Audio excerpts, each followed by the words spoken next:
to the first panel of the convention. You give love a bad name. Hopefully not you personally. I'm sure you're all wonderful, lovely people with marvellous contributions to fandom. This panel was actually inspired by one I went to see in the US. There's a guy who runs a blog called areyouKillingYourFandom.com. Check it out, it's very good. He's a great speaker, very persuasive on the subject of how we get our hobbies across to the wider world. So we're looking at this panel at examples of bad behaviour, things which have either hit the headlines in fandom or in the wider media, and I'll also give a few examples of people that have been doing good things for fandom. I don't really speak from any position of experience. I do wear my fandom heart on my sleeve, and I am in some of the most despised fandoms in anime history. I'm a Hetalia fan, I like Homestuck, I like Supernatural, so I've seen quite a lot of fandom drama. Most of my experience of these fandoms has been pretty good. People are generally friendly and welcoming and talented and creative, but all they want to do is share the love for their hobbies with other people. But there's always one person who's got to spoil it for the rest of us. So we're going to kick right off with these guys.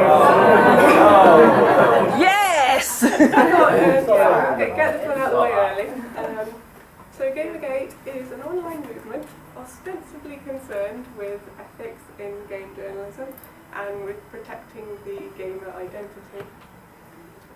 So I don't know if you even need to go into the background, I'm sure you all know what it is.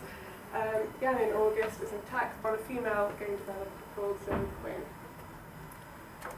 She released this game called Depression Quest that was sort of text, not quite adventure, based partly on her own experiences with depression. And as soon as the game was released, she pretty much began to receive hate mail. The game got then released on Steam, and she got even more and more hate mail. A lot of gamers argued that the game wasn't a game, had no place on Steam, because it wasn't entertainment.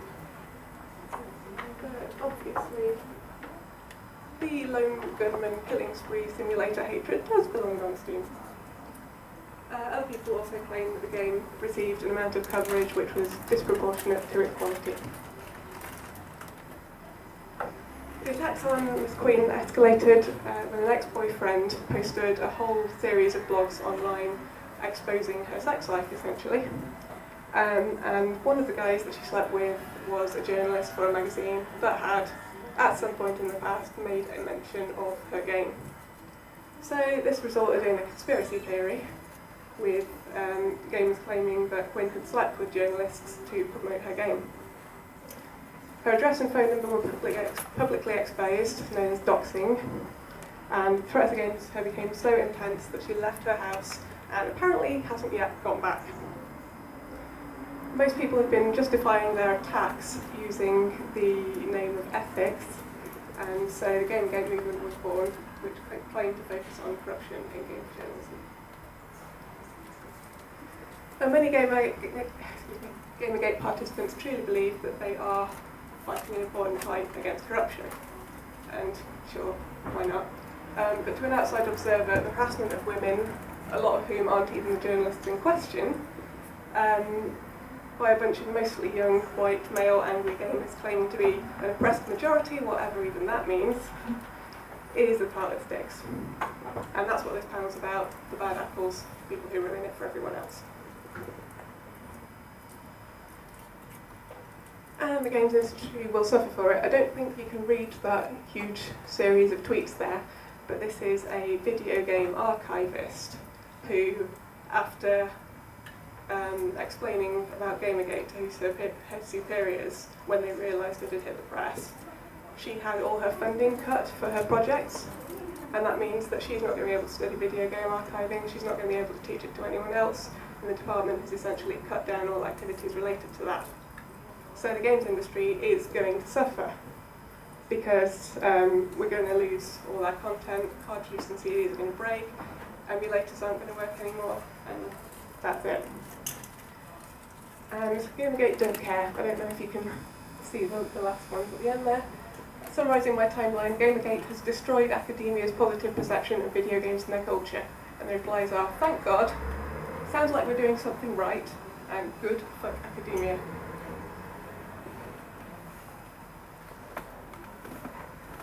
So here's some other headlines, just to show you the perception of gamers by the wider media. And seriously, you guys do not need more bad press.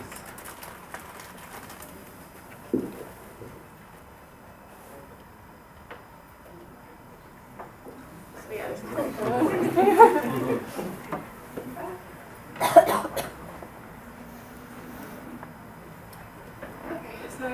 moving on the subject of doxing, here's a well-publicised example from one of my fandoms. A lot of people operate a necessary split between their personal and professional lives. Sure, your colleagues might know that you spend a couple of weekends going to hotels and maybe dressing up, but you're not exactly going to talk about that hentai panel over the water cooler. So that sort of separation is necessary. And this example concerns the doxing of a well-known member of the Persona and Welcome to Night Vale fandoms. Last summer, a new episode of Welcome to Night Vale aired, and while the name of the episode's co-writer has been mentioned in the credits, the fact that she was also a fanfiction writer with a Tumblr presence was not more widely known. And the author actually mentioned this on her blog, saying that she did not want the connection to her Tumblr spread around. Nonetheless, it was easy enough for people to find her.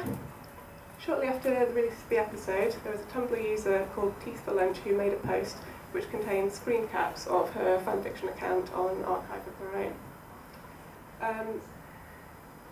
This contains some interesting content. You can see there that she's flagged up warnings for rape, non-con and underage content. Teeth for Lunch just took those tags as written and said that this person writes underage rape porn and should not be writing a teenage character for Welcome to Night Vale, which is listened to by a lot of children. So it's kind of, she thinks it's a valid concern, and people reblog the post very quickly with commentary and tags that reflected the outrage. It wasn't long before the Persona fandom started fighting back. People who were familiar with the stories in question made counter posts explaining that the content in question was actually far from pornographic. The stories treated rape as a crime and dealt with the aftermath for survivors. Sorry, I forgot to mention at the beginning, this panel is obviously going to cover some traumatic ground, so if anyone wants to leave at any point, that's totally fine. So the outraged response eventually stopped. Many people reblogging the post expressed sympathy with her and anger for the original poster. And ultimately, the person to whom Teeth for Lunch had admitted responsibility emailed someone in the Welcome to Night Vale team, naming the person responsible for that blog in the hope that the fanfiction author could deal with it. So we've got doxing going on both fronts. Unfortunately, the damage had been done. Sodden Quake deleted her Archive of Her Own, password protected her Tumblr, and stated that she was afraid of repercussions in her personal life. I picked this as an example which I'm personally familiar with. It is that particular story, Sympathy Crime, in a kind of a rite of passage in the Persona fandom. It does deal very well with the subject matter, and it's pretty affecting to read. If you read the reviews on the fic, which you can't anymore, there are so many people who've been touched by it and affected by it and have gone on to be able to deal better with their own experiences or to seek help or whatever they need. So it's a fic that, while containing problematic content, did actually help a lot of people. And now it's not helping anyone else. Now, the original poster, Teeth for Lunch, seemed to genuinely believe that that stories containing content that she wasn't familiar with had no place at all in the world. And so the author's safe space in fandom was taken away from her thanks to the high-handed tactics of a person who was deigning to set themselves up as the sole judge of what is and is not acceptable. People began comparing notes, and they started realising that this person had a long history of manipulative behaviour in fandoms, more than one incident which had damaged friendships, damaged fandoms, including a history of using anonymous blogs to target people, aggressively singling out people who failed to live up to their own standards of social justice, and a pattern of approaching people that they knew would be triggered by certain material in order to gain support for their crusades. So yeah, her friends eventually started another blog which goes into lots more detail on the incident. I've lost my mouse, where is it?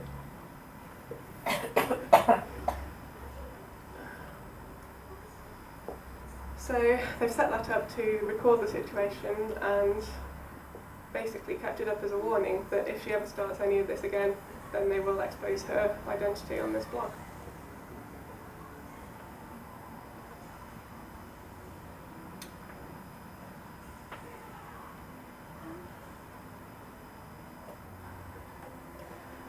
Now, every person who reads a post and reblogs it, taking any incendiary accusations at face value, does also share a degree of culpability for any consequences. So we do need to acknowledge that sometimes the way we go about discussing matters doesn't necessarily lead itself to an era of open discussion, and that maybe there would be better forums for raising this sort of thing in than just thoughtlessly reblogging a sensationalist post. So yeah, think before you post, think before you reblog, and please do treat your fellow fans as people with professional careers. So, Hetalia. I know this gets short shrift from a lot of people. That's primarily because of the more problematic elements of fandom. I remember once admitting quite shyly that I was a Hetalia fan to a bunch of people who didn't like the series, and they just looked at me and said, "What? But you seem so normal." That's an example of how despised Hetalia. Lots of people have left the fandom because the stigma. They're either viewed as an immature yaoi fangirl or a weeaboo. I'm not going into general good manners here. You might be interested to know that Team Nico will be covering that at some future con. Maybe TetaCon. Maybe TetaCon. So yeah, we've got a Facebook group, Team Nico Guide to Con Etiquette. So you can check that out. So here we have possibly the most notorious cosplay pick in the Hetalia fandom. This we have Anime Boston 2010, a bunch of Germany and Prussia cosplayers doing a Nazi salute. Meters from a Holocaust memorial. On Passover. So yeah, that was a great idea, guys. Obviously there's a few people here who are not quite pleased with the result. And yeah, the fact that their faces have been left in it while everyone else's was blurred out is not great for them. I'm sure they'd much rather have been distanced from the incident. Group organiser had stated before the shoot that if anyone wanted any questionable material, they probably shouldn't do it. And apparently they just got caught up in the moment here. Seemed like a good idea. To my knowledge, all but one, there's always one of them feel terrible and have since apologised. But they should have known that this is the sort of thing that you just don't do, regardless of place and location. You just don't do it. And it's not this, the Hetalia fandom. You're helping. If you are going to be dealing with military uniforms and Nazi paraphernalia, then do be aware what you're doing, where you're doing, and that any pictures that are taken are probably going to end up somewhere divorced from whatever original context you must have taken them in. For example, your wedding photos could end up in someone's what not to do panel. The same goes for any other politically charged symbols, such as the hand and sickle, the USSR. Which brings us to flags. Now, we often don't give a crap about our flag in Britain. You can hang it upside down and no one notices. We stick it on underpants, we sequin it on dresses. But a lot of countries have specific rules about how their flags should and shouldn't be used. And yeah, particularly America. So if you are going to be using a flag in a cosplay photo shoot or something, then do check any rules out so that you can portray that character properly. Here we have Chris Jericho. It's a WWE wrestler who thought it would be a great idea when someone threw the Brazilian flag into a ring during his match to scrunch it up and kick it out of the ring. That led to him getting escorted from the arena by police and a 5-figure sum fine from the company, plus a 1-month suspension. It was pretty much that or face prison. Yeah, they had like a veteran or something like was really trying to keep charges pressed. Like they actually did have to sort of really escort him out there, otherwise he was going to start pressing charges.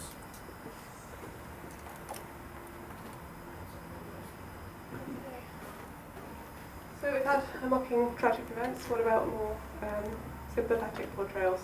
Say, for example, fan art related to the 2011 earthquake to pledge support or raise funds for charity. Now, a lot of Japanese fans actually found this quite offensive, specifically pictures where other Hatalia characters were helping an injured Japan, where Japan was shown as being bloodied or broken, and where Japan was being portrayed as more moe than normal. The issue was that this disaster is something that affects real people in the real world, not just Italia fans, and it wasn't helping anyone at all. It was just bringing all this unpleasantness to the fore. So there is a line between real life and fandom, and there are better ways in which you can portray your concern if you have it than giving fan art specifically to survivors of a disaster. I can't believe people actually did that. A lot of fans did organise donations to the relief efforts, which is great.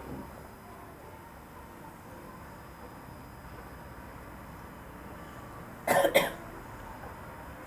speaking of global reach, we live in a world where we can communicate instantly with people on the other side of the planet, and that includes the creators of our shows. This is Shah. She was the brand manager for Hatalia for Funimation for a while. It was kind of a maxim in the Hatalia Live Journal community. Shah is watching, and she did. She fed back what people said, and for better or worse, that's how we got the Hatalia in the West that we have today. So it's an example of a real synergy between fans and the content creators. In these days of Twitter, we can interact even more directly. This is an example from Teen Wolf. I don't actually have many anime examples. The creator, Jeff Davis, famously stated that enough fans demanded a particular ship, he could be persuaded, possibly, to make it a narrative priority. So this Twitter account has a fan negotiating with Jeff, which ends with him jokingly saying that the fan should bake him cookies and then he'd consider it. So the fans, of course, started a massive social media campaign called Cookies Hysteric. I'm just going to say this is one of my good examples, sort of, where they would bake cookies and they would tweet pictures of these cookies and then eating the cookies to show support for the show. And the campaign succeeded in getting Cookies Hysteric trending on Twitter, which was their stated aim. They didn't want anything more than that. The creator reportedly responded with cookies, but the ship Hysteric is still not canon. That's fine.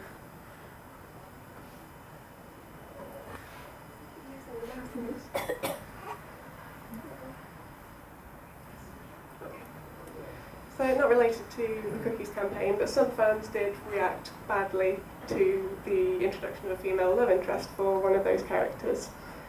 Taking the character to task in Q&A sessions. He did respond there with, "No show is written by the fans. The truth is, no show is written by the fans." Fanbase responded with accusations of queerbaiting, which I understand the show already has comparatively diverse representation. I don't know if we have a... Yeah. And by many accounts, the fandom seems like a kind of sad and frustrating place to be now.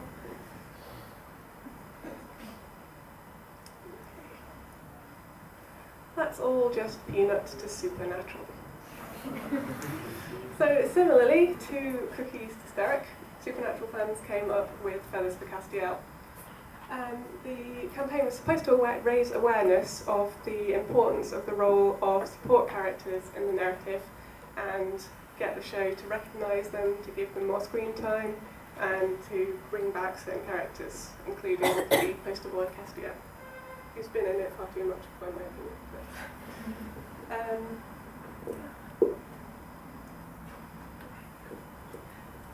Sorry for the wall of text.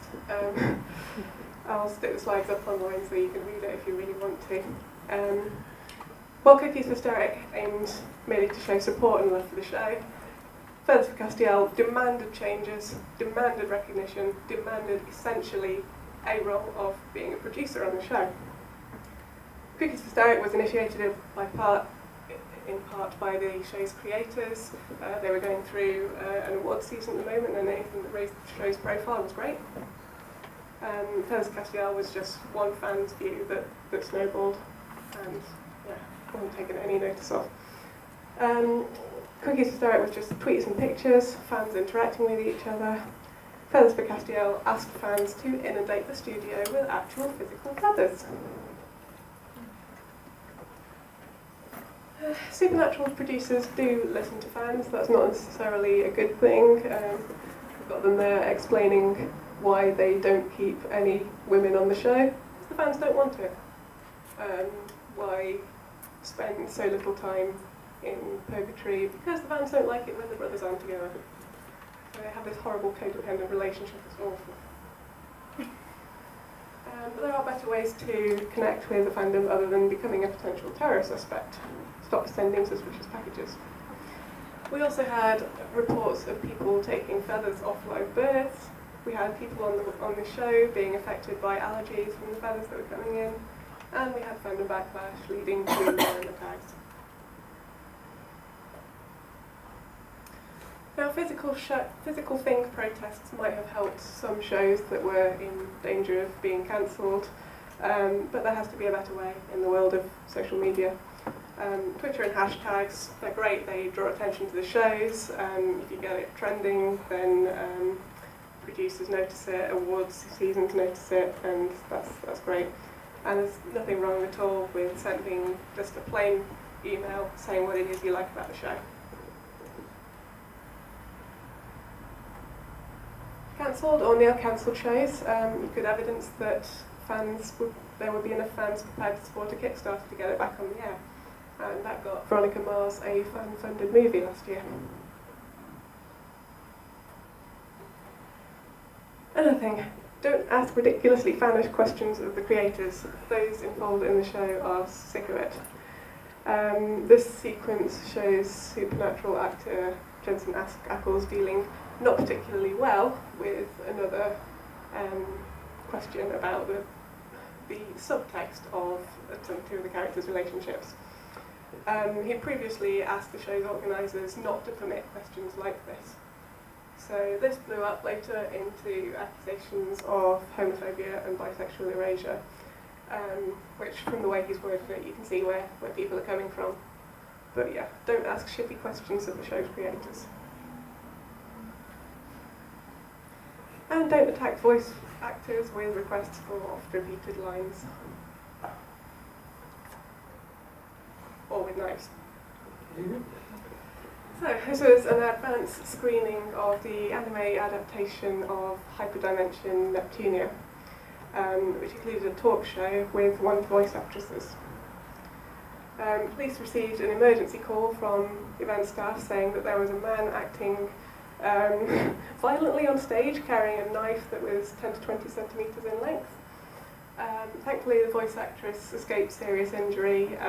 She fell in the struggle to get off the stage and got a bit of bruises and some minor injuries. but I can imagine she was probably pretty distressed emotionally as a result. Needless to say, the event was suspended, and the producers of the show saying basically, we're not going to do this type of event again.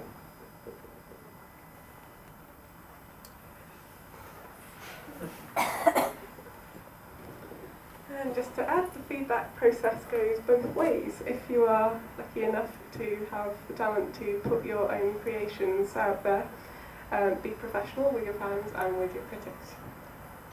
So this is a Tumblr called Escher Girls, which dedicates itself to critiquing flawed female anatomy in comics.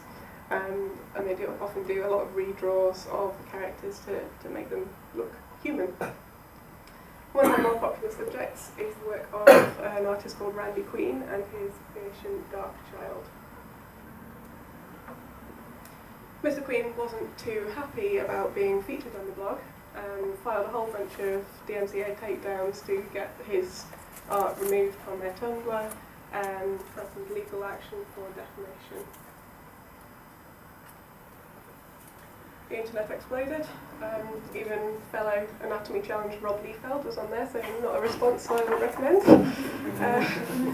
A lot of people rallied behind Escher Girls. They managed to get themselves a lawyer, and Queen ended up apologising and retracting the takedowns. But the damage was done. His reputation has suffered for it. And this is another wall of text, but it's a complete train wreck if you want to read it later. This is a self-published author called Jacqueline Howard, and her response to getting a 2-star review. She's basically saying, no, I thought it was very good, and also here are my reviews from Amazon that had 5 stars. Also, there's a bit in there where she's trying to blame formatting. The reviewer then responds, saying why he's coming from, where he's coming from. Given a couple of examples here of her writing. She carried her stocky build carefully back down the stairs. Don and Katie watched hypnotically Gino place more coffees out at another table with supreme balance. So you can judge for yourself whether you think that's a 2 or a 5-star book. And then, she responded to that, saying, I'm not in the mood for playing Snake with you. What I read above has no flaws, my writing is fine. You are a big rat and a snake with poisonous venom. Poisonous was spelled wrong. Lots of luck to authors who come here and slip in that. So perhaps she was going by any publicity is good publicity, but all the coverage that she got from this was not for her book. So often if you get criticism, the best way to handle it is to learn from it if you feel it's valid, shrug it off if you feel it's not, and move on. Now we have some pretty minority interests, and very often on saying we're into animation, we can leap on the defensive by saying cartoons are not just for kids, or ponies are not just for girls. And the issue with that is that often we can end up missing out the just, and this show becomes not for kids or not for girls. This is the main demographic of adult males. Appropriating the show for your own comfort is the first step towards dismissing everyone else who might be interested in viewing this content. You're completely entitled to enjoy a show which you find has interesting plot or characters or is well written, but just don't try to take it away from anyone else. Okay, folks behind Sailor Moon Crystal announced a premiere event which they said they'd only admit men if they were accompanied by a woman. That last detail was received with reactions from glee to indignation from various corners of the internet. Even people in the Western fandom with zero chance of actually attending the panel were in an uproar, crying for sexism and oppression, no understanding of the actual situation. And this was a local solution to a perceived problem of harassment in something which should be a safe space for women. The director Crystal also worked on Pretty Cure, which has an adult male fan base that has actively ruined an event by taking prizes meant for young female fans and also creeping on female attendees. pretty I'm going to pronounce this horribly. Okina Otomodachi, or big friends, are basically brony-like otaku who crowd message boards and events for shows that are intended for girls. Big popular title is Pretty Cure repeatedly asked its older male fans to stop posting porn on its boards in the guise of young girls. Unfortunately, the big friends are pretty welcomed by the business side of shoujo production. Obviously, they spend a lot of money on the DVDs, they buy expensive merchandise, so you'll see a lot of shows now which contain some sort of fan service element to appeal to those big friends. So the Sailor Moon premiere announcement was about clarifying who the intended audience is for their reboot of the show, who gets precedence with the production, with the advertising. Sailor Moon's always taken a stance of saying that everyone is worthy of saving and worthy of pursuing love, but it's young girls that it's trying to fight for hardest. So the announcement is saying that, yeah, sure, enjoy the show, show's for everyone, but you are enjoying it alongside women and not ahead of them, even if you have the money. Oh. I am very sorry about that one. I almost didn't put it in. So, we've already covered several forms of harassment. What about good old sexual harassment? So here we've got a cosplayer who noticed while she was doing a photo shoot with another photographer that there was someone else creeping around her shots. And yeah, she found this on Facebook later. She responded with and the original poster was just laughing at her. So that's lovely. If you do love the boobies, then that's fine, sure, but respect the person they belong to, and don't take creep shots without permission and post them on the internet. Don't grope people either. Han actually made the Daily Mail with this one, with getting groped twice at New York Comic Con. Sure, it was an excuse for them to print lots of pictures of very nice boobs, but at least they had the proper permissions to do that. And it's putting people off attending. This is someone saying that she's not going to go to New York Comic Con because she said to someone that she cosplays for herself, not for other people, and this man threatened extreme physical violence against her and said he was going to knock her out and rape her. So obviously she's not going to go to that con now. Thankfully, the cosplay community is starting to rally against this thing. We have the likes of Cosplay is Not Consent, Cosplay Against Bullying, which are trying to teach respect and to start people speaking out against this sort of behaviour. The logo at the bottom is for the ADA initiative, which is an organisation about women in tech. And they are helping to write and promote an example anti-harassment policy, which conference organisers can reuse if they want to. So, thankfully, bad fan behaviour is the exception rather than the rule, but bad feedback does travel faster and further for good. Here's some examples of people in fandoms doing cool stuff. People are turning their hobbies into amazing careers.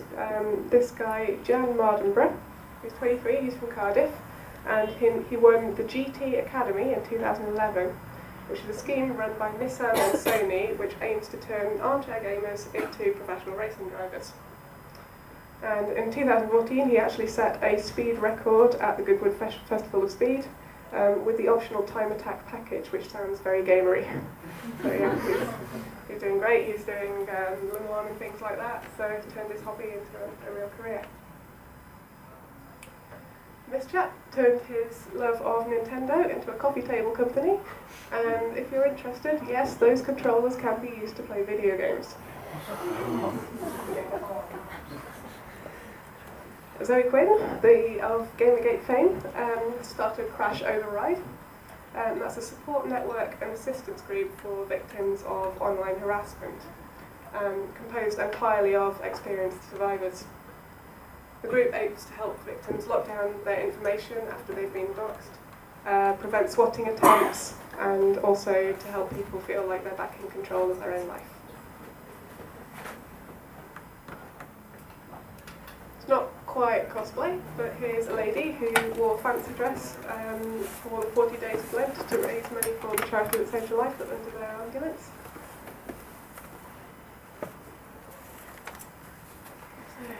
And one poster, the Camtown project, something put together by a fan to help local communities. And the idea is fans having a Homestuck meet ask people to bring cacao goods. Once you have them, you'll make a town, you take a picture with or without the group, you submit the picture to the project, and give the goods to your local food bank. Now the project is taking off in other fandoms too. So I'm going to quote a bit from the Are You Killing Your Fandom blog to finish, and then maybe we can see if anyone's got any examples they'd like to share. When a large group of similar-minded people are brought together, the risk that the negative action of a single individual in this group being used as an example for the rest is a very high possibility. This is the cancer killing your fandom, individuals who give the rest of us a bad name. Through popular media, fans or geeks or nerds or dorks are shown in a negative light the majority of the time. We're portrayed as unwashed, antisocial, contributing nothing to society. Derogatory expressions such as neckbeard and basement dweller are used to describe fans, often by other fans, thinking we're somehow inferior because we are passionate about different media and games that we love. And this is simply not the case. But the thing is, it's up to us to prove it. And that's the links to some of the things I've talked about. I will put the slides up on the forums later. So, does anyone have any examples, good or bad, that they want to share? No? Okay, we might be getting that 15 minutes early achievement there in the fan guide. Not an example, but just another resource that might be of interest to people. Zoe Quinn and her partner Alex, who put together Crash Override, are also founding board members with a woman called Randy Harper of a group called the Online Abuse Prevention Initiative. And they're a really interesting tech-led group who are looking at analysis of online harassment and behaviours and looking at technical and online solutions and means of self-defence. So if it's something you or anyone you know in your community is suffering with, that's another good resource to look into. What's that again, sorry? The Online Abuse Prevention Initiative, set up by Randy Harper, who also set up the Good Game Auto Blocker, which is a tool for Twitter that will automatically block most of Gamergate, which is quite handy. Great. I did also come across, while I was researching, but I didn't have a chance to look into it, Gamers Against Bigotry. I don't know if anyone knows. Oh yeah. Yeah? Yeah, I've seen them, yeah, they do some good stuff.